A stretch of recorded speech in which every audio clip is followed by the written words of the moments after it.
Hi, I'm Kimberly Lane. I'm Sonia Jante. And I'm Jonathan Ward. And together we're unlocking leadership. We're three experienced executive coaches with very different disciplines.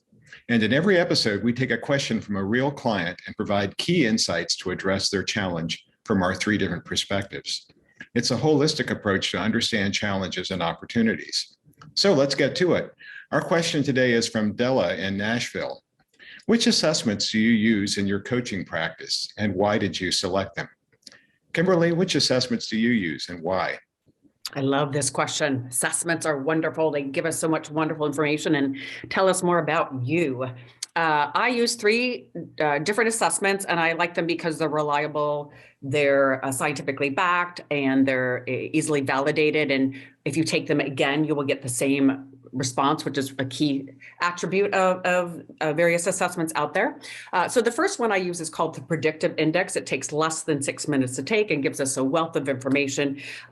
It's kind of similar to, say, a DISC or a Myers-Briggs or a Strength Finders. It helps you understand your strengths and some of your challenges possibly. But what is unique about the predictive index, not only does it give you your natural strengths, your natural behaviors, and your natural drives, but it also helps organizations and yourself find the right fit from a careers perspective. We can actually use this tool to put the right person in the right position, 50% more likely to make a better match than, say, without it. So it's really the only tool that I know that can be very effective in the hiring process and give a wealth of information.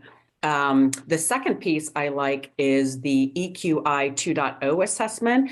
Again, one of the few that I'm aware of that is validated and reliable and scientifically backed to actually measure our EQ. You know, we know how to measure our IQ, but rarely have we seen how to measure our EQ. And unlike IQ, we can actually improve upon our EQ once we understand what our numbers are. And this tool also actually, if you're a leadership position or in a managerial position, will also compare you to what, say, a effective leader scores are typically at. And then with each one of the 15 emotional skills, it'll give a breakdown about where you sit, what are some possible coaching or growth opportunities, and how to improve that score. And then finally, two, which is interesting, it actually gives you a well-being or happiness score based on four factors. One, your optimism. Two, your self-regard. Three, your interpersonal relationships. And four, your emotional expression, which is very poignant and also helping my clients actually not only be more effective at work, but actually truly increase their joy and happiness that they feel work or personally. And then finally, the third one is somewhat related to that. It's an EQI 360 assessment that I think many of us have heard of. 360 assessments. This one evaluates you on each one of those 15 emotional skills based on what your peers see you as in your emotional quotient, your superior or your subordinates or friends or family. So it gives a wealth of information. And what I like too is it also gives some great guidelines on how to improve and to grow and to coach yourself if need be. So what do you guys think? Jonathan, you go next. I would have to say my answer is it depends. And it depends entirely on what the coaching is about. I mean, I use a wide variety of assessments, probably 20 or 30 different ones that I have exposure to. If I'm doing just general coaching with somebody who is, you know, at a mid-level to a more senior level management type of position, I like to use a five-factor personality analysis. I like to do a 360 if I can, and ideally be able to supplement that with interviews with some of the key people who provided the 360 input. I'll look at things like Myers-Briggs might be useful for people, or the FIRO business, or the Thomas Kilmann conflict, the TKI, the conflict index. But ultimately, what I find, and this is something that I've seen over and over again in my coaching practice, is that as I go through and look at all these assessments from people, I draw this image of the person in my mind, and the person who shows up in the room is often very different than the image that I've drawn up from looking at their assessments. And so sometimes I have to ask myself, taking a test is a behavior. And so I'll ask the client, why did you behave in this way? Why did you answer the questions this way? And it starts an interesting conversation because they may have read things in one way or another. I do say assessments are very, very valuable, but I think it is important to sit there and now number one, I draw the picture, but I have to be very careful not to interpret it for the client. I let the client tell me what they saw, and there I can help them understand what the test is intended to measure. But it can be very easy sometimes for a coach to lead a client down a path based on what the coach wants to see that client hear, as opposed to what the client got out of that assessment. But yeah, I do think the 360s are extremely important, especially for people who have one view of themselves. And with a 360, you have to hold it up as a mirror to them and say, this is how you're showing up in the organization. This is the truth for people who interact with you every day. And sometimes it's hard for people to hear that message, but that's frequently a message they need to hear is how their peers, their direct reports, and their bosses see them. How about you, Sonia? Yeah, I agree with Jonathan that, the good fortune is that there are so many assessments available that have been used in the coaching profession that as I look at it, I think of it now as getting into its 30th year, based on, different people having an interest in coaching. And I agree with Jonathan that it depends on the business circumstance for that leader and for the organization. Because if you're coming in and the person is potentially derailing or having some challenges, I really think that the 360 is the only way to go, because you have to find out how they're, operating in their own environment. On the other hand, what we have right now, and we've heard a lot about, is the great resignation, or people wanting to move on into different roles and responsibilities.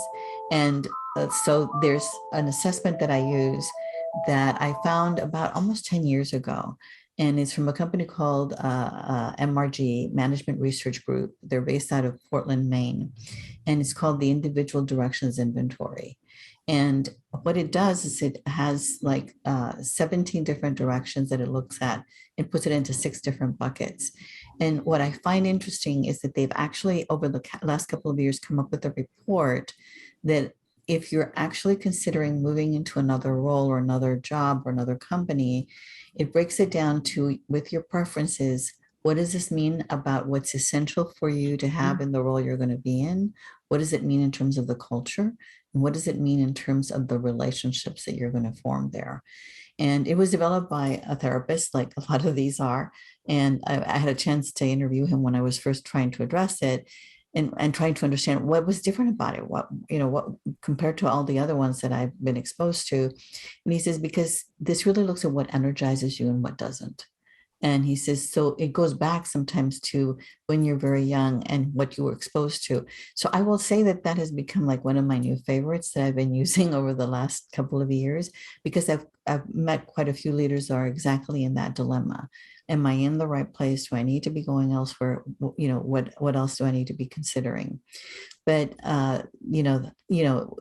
all coaches have their little tool box, and they can try a variety of different things. When I was writing my book a couple of years ago, I decided to actually build it upon the HBDI, the Herman Brain Dominance Indicator, because it was one that actually was designed by somebody who worked at General Electric when they were actually trying to come up with different ways for their engineers to think. And he actually put little electrodes on their brain just to see what lit up and what didn't, so that they could come to an understanding of, did you have a dominance for left brain or for right brain? And what does that mean? And like Kimberly was sharing regarding the EQ tools, is that it's something that you can be aware of and then decide to, engage more in that kind of bucket. So those are the ones that came to mind for me.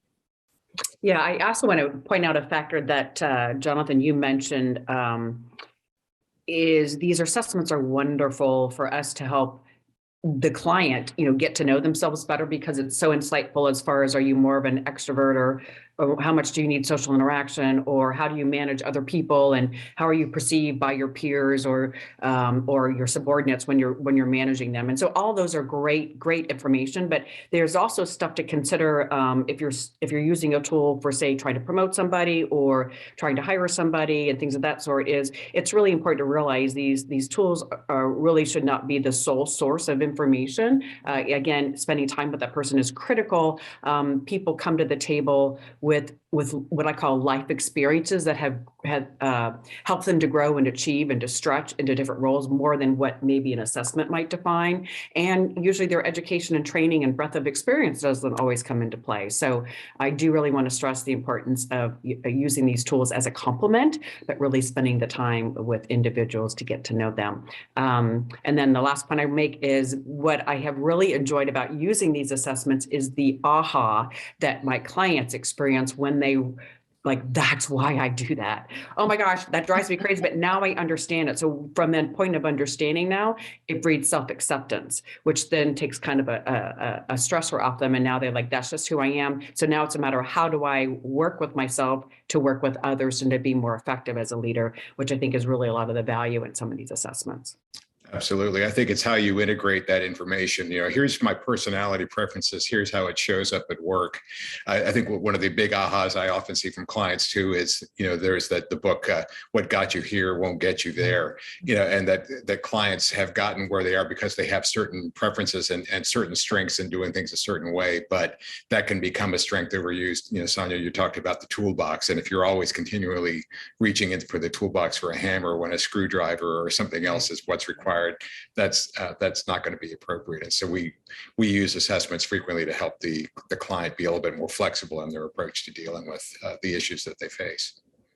And the thing that I want to sort of share is that don't overlook the ability of a leader taking an assessment or getting this kind of information at work and it being able to spill over into home. I have a story to share that I still to this day just chuckle about. I was working at Toyota on a project, and the leader of the person I was working with came to meet me, and he said, "Oh, I understand you're using the Myers-Briggs." And he was an engineer. He was managing the facilities and, understood architecture and all that. So I was like really interested, like, so you like assessments? And he was like, "Oh, I love the Myers-Briggs." And I said, "Why?" He said, "It helped my wife and I a lot." I said, "Really?" He said, "Yeah." He said, "I took it the first time." And at that time, it was like 10 years before. And he said, "After having the debrief, I brought it home. I gave it to my wife and I said, these people have known me all my life." So then she starts reading it and she looks at it and she goes, "You mean you're not doing these things just to make me mad?" and he said, "No, this is really who I am." And eventually I actually ended up meeting her. She became a CEO of a nonprofit, and it was her go-to tool because it had become so important in her embracing and understanding her husband on a different level and having built a relationship that really worked well, that she thought, I want to take that, and apply that in the workforce. So anyway, I just thought that was like fascinating, because oftentimes the same thing with the 360. I often encourage them to, before we even get down to putting any kind of development plan together or any goals together, that if they have a husband or wife or somebody they trust a lot, have them read the report and give you feedback, because there may be things in there that they'll say, "Yes, I absolutely see this," or "No, I've never seen this." And it allows you to, if you will, chat about it with somebody that is known to you and understands you. And 9 times out of 10, as a result of that, they'll say, "Yep, I really do that." So anyway. Yes, I've saved many marriages and many relationships with these assessments. There's a lot of value personally and professionally. Thank you, Della, for your question today. We hope you, our viewers and listeners, learned about the assessments we use in executive coaching and our engagements to help others see themselves and to also see others. To our listeners, if you like the content we shared, please like this episode and share and subscribe to our YouTube channel, Unlocking Leadership -askthecoaches.com. We look forward to reading your reviews. You can also find Unlocking Leadership Ask the Coaches on your Apple podcast, or even your favorite podcast platform. If you have a leadership question, we would love to hear from you. Please reach out to our coaches at info@unlockinleadership-askthecoaches.com. We'll get back to you as soon as possible. Thanks for joining us today. Tune in next time to find more keys to unlocking your best leadership.